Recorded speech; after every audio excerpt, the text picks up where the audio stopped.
All right. Hi, Wendy. Thank you for Hey, joining Progress Texas today. my pleasure. How are y'all doing over there? Well, I would say over there. I know you're all working from home, so Yes. I'm at home, and I know. Are you home as well? I assume campaigning yeah, from the home. that's right. How is everything going? And I want to get started with, I think, a happy note. Like, what has been bringing you joy during this time? Kind of like hunkered down. Yeah, it's really the hunkering down. I try in these moments to center myself in a couple of ways. One, obviously, understanding how very fortunate I am. I'm not having to worry about whether I have food on the table at night.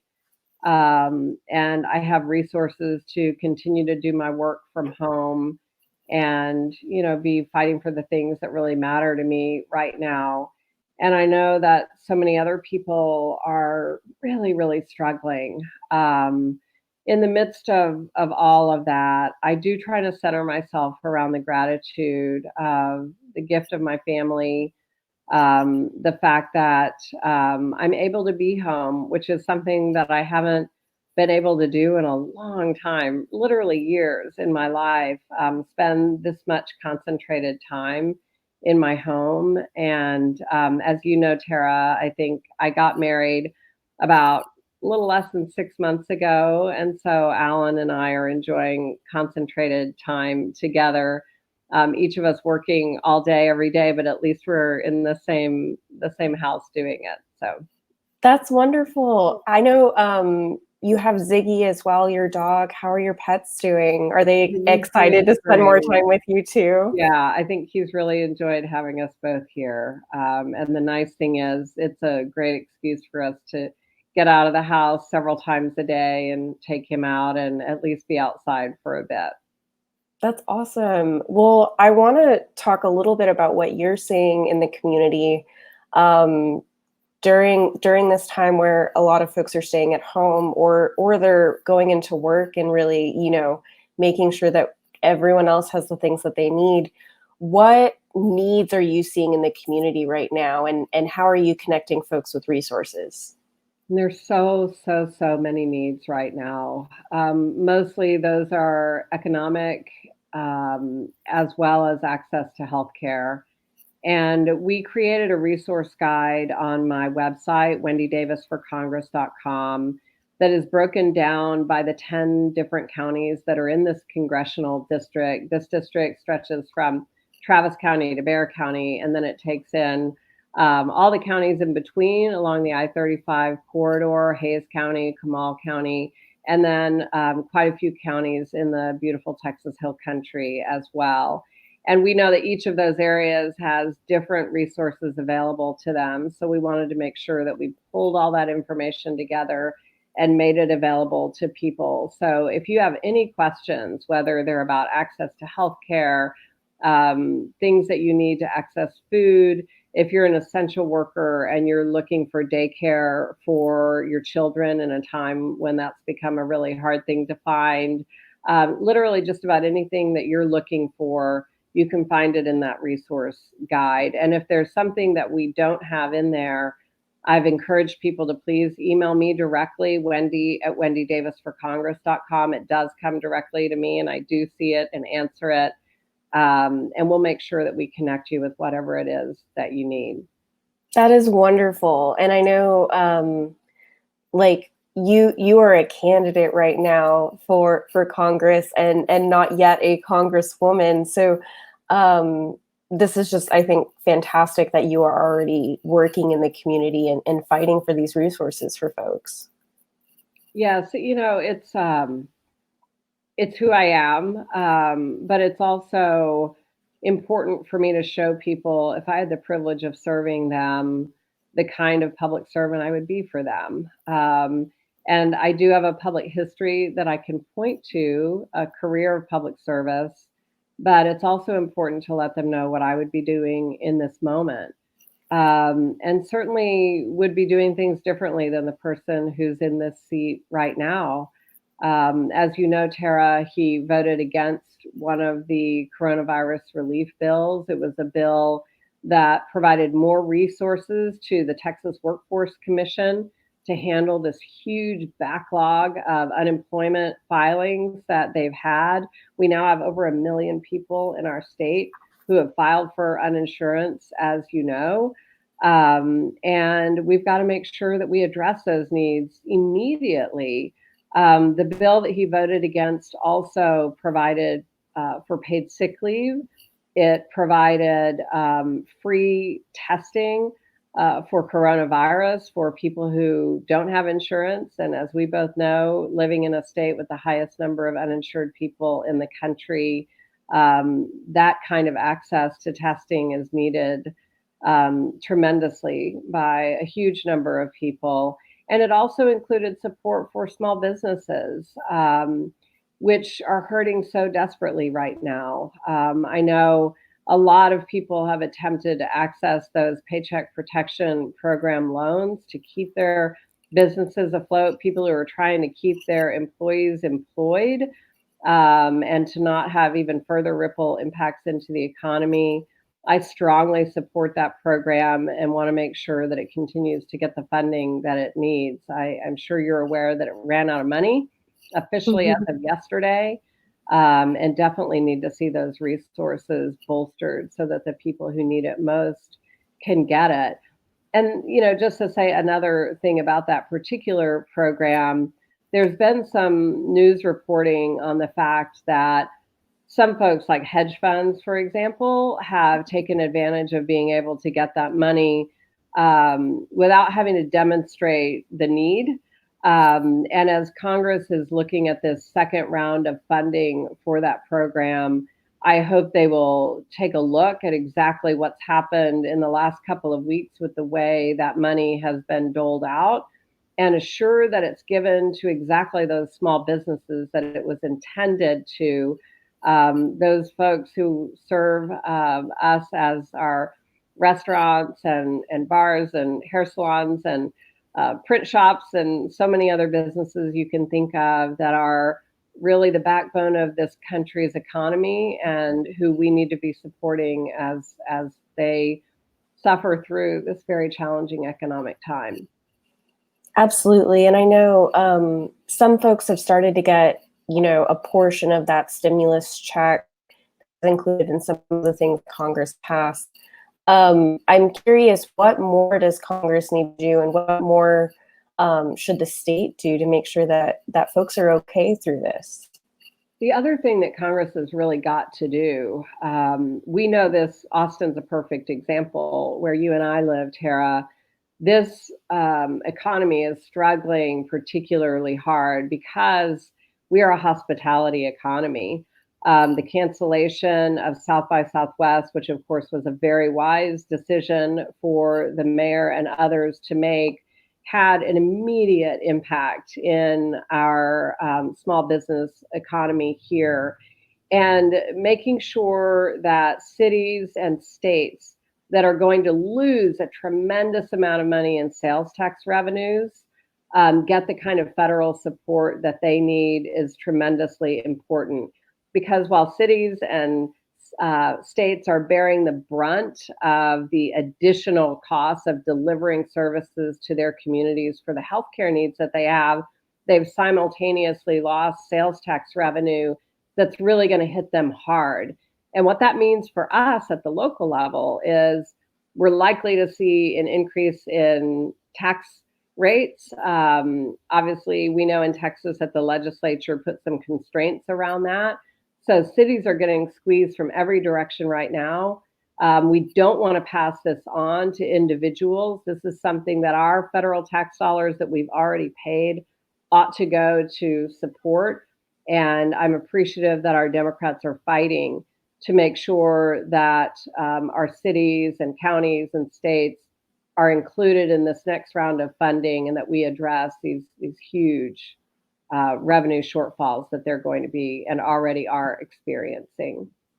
That makes complete sense. Yeah. I know you've fought for healthcare measures before in your various leadership roles. I'm curious, what are some of the other healthcare measures you see needed right now for folks who are trying to access any sort of care, but especially care if they have if they do contract COVID-19 or something like that? Sure. So you know this, Tara. We're the state with the highest number of uninsured people and the highest percentage of uninsured people in the country. And that's due to one simple, easy to resolve decision that was made by our state not to expand Medicaid, which left us with a huge gap of uninsured people. I want to make sure and press upon the folks who might be watching this.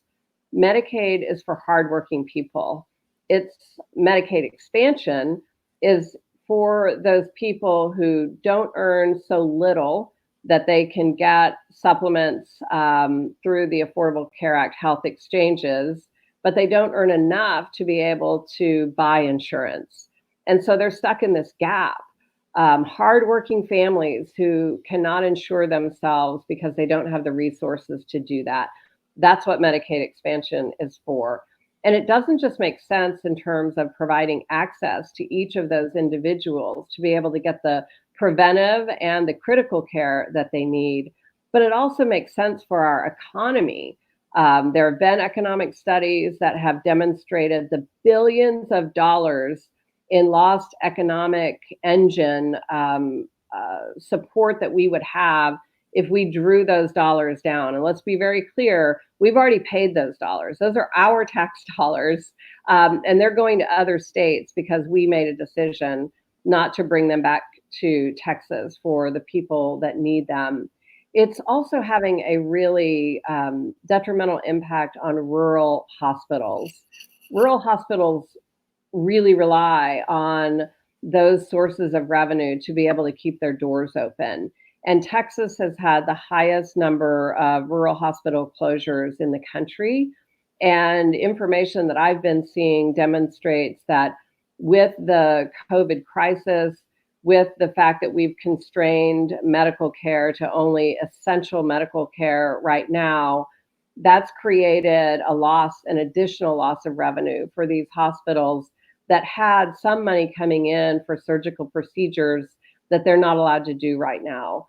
And so it's a double whammy for them. And it's a double whammy for people that live in rural Texas because many of them are already having to drive 30 minutes to an hour for critical care.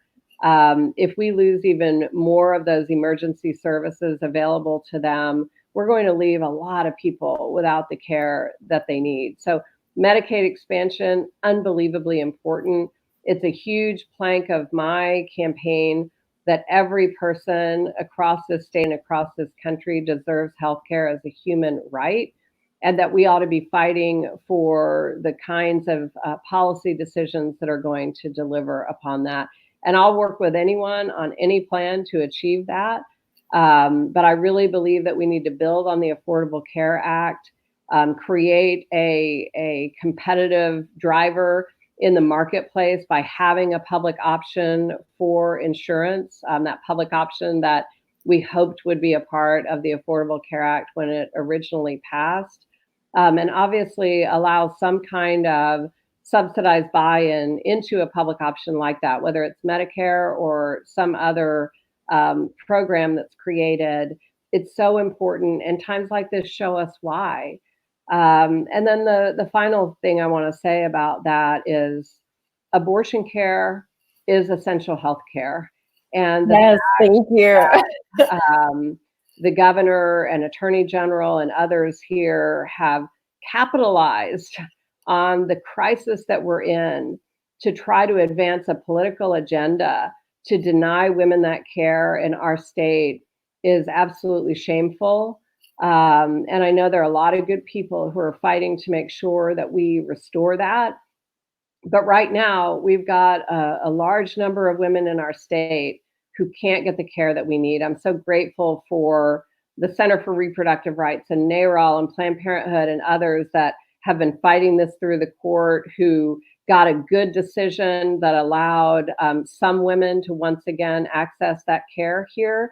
But there's still a big gap of women who can't, depending on the stage of pregnancy that they're in. And we've got to keep fighting for them. And I do want to give a shout out to all of those funds that are making sure that those women have the resources they need to be able to get the care that they need. A number of abortion funds in our state, like, and help me if I forgot one, but Lilith Fund, the T Fund, the West Fund, Frontera Fund, and please remind me of the name of the fund that's providing travel Fun support. Texas Choice Fund Texas Choice. too, Yeah. yeah. And the AFIA Center too has been, I think, helping some folks up in North Texas access care as well. Yes, thank you, I'm Wendy. so glad you pointed that out. The AFIA Center is doing great work, particularly supporting women of color in the North Texas and throughout the state area. From my understanding now, we're so grateful for all the support that they're providing too. So if y'all are looking for a way to try to support good work that's being done in the midst of all of this, I would certainly suggest that those are some groups you got to take a look at. And maybe if you're in a place where you can make a donation, to please do that for them. Absolutely. And I want to thank Jennifer, who has also commented abortion is essential healthcare. We absolutely agree. And I would be remiss if I didn't mention that Governor Abbott is on TV right now, kind of touting his plan to reopen the state, which is essentially a copy of Trump's plan. I'm curious, when it comes to healthcare, when it comes to the economy, when it comes to abortion care, how can Congress take action now to make sure that people's health and safety is the top priority? There is no question that we've got to get our economy going again. And that must be a top priority for every single person representing congressional districts across this country. But we have to do it in a way that we assure that we succeed at that and that we make sure that people continue to be safe. I don't know if you've seen some of the ridiculousness coming from Dr. Phil and Dr. Oz on this. There's been a lot of talk about it on social media. But look, it is very clear that the only way we can assure that safely is to make sure that we have testing for every single person, looking to make sure that we're determining whether someone is a asymptomatic carrier who may unwittingly be exposing others. We've got to have that contact tracing for those folks who were positively, excuse me, positively diagnosed. And we have to make sure that we are able to isolate those who do have a positive diagnosis and deliver the care to them that they need, and to have that quarantine period that's going to assure safety.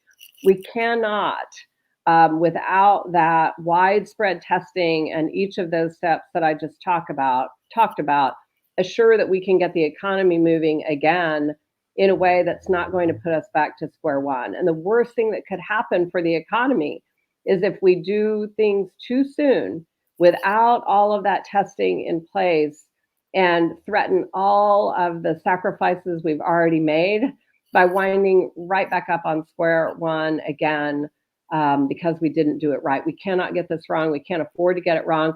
And we can't let it be partisan or political. It has to be driven by the best science and medical advice that we can get. And also, of course, with that keen awareness that getting the economy going is of urgent need. Absolutely. Thank you. I want to know, obviously your campaign has changed during this time and it looks a lot different. How can folks still get involved and connect with you to just keep this fight up? We're doing a lot right now with our volunteers, and I'm proud to say we've had over 1,000 people sign up to volunteer with our campaign already, and they're working so hard. It was our volunteers, for example, that put that resource guide together. And our volunteers, along with members of my team, are making wellness checks to every senior in our community right now.